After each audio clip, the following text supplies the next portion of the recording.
The other one will actually separate out for you the sternal versus the clavicular fibers.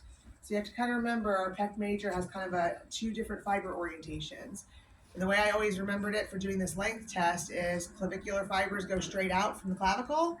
So doing the length of that one, you're just going to take the arm straight out to the side from the clavicle.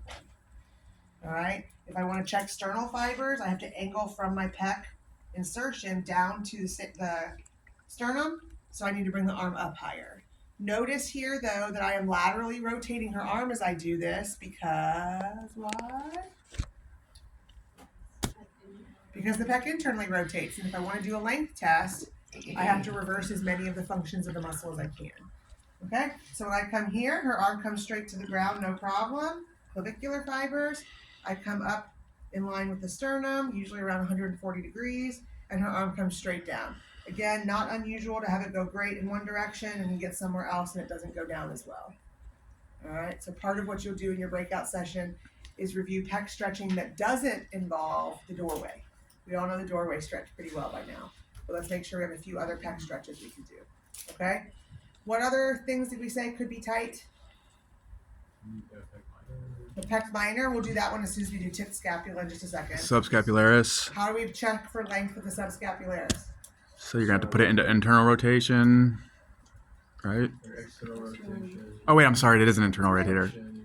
Okay, good. So it is an internal rotator. So all I would do to check length of subscapularis is measure external rotation. It's not isolating subscap. It's going to get any internal rotator, but that's the only way we can do that one. Okay. And then what was the other thing that could be tight? Maybe Teres major. How do we check that one? Same thing. No, we had one other way we could check Teres major. Oh, is that? Yeah. It's bringing up abduction. Just flexion. Abduction.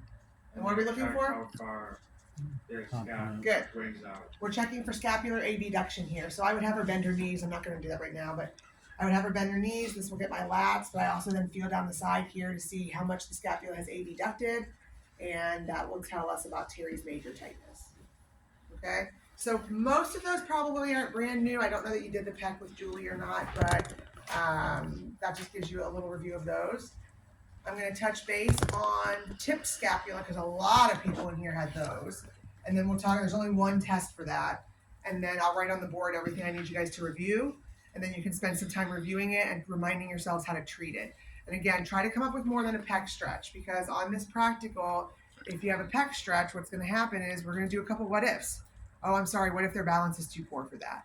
And you're just going to have to come up with another, which just requires you, the only minor difference here now is you can't just come in saying, if I have a pec, I'm doing the doorway. You have to have some ideas, like how else could I do this? Oh, I could have them just be in the test position. Yeah, that'd be great.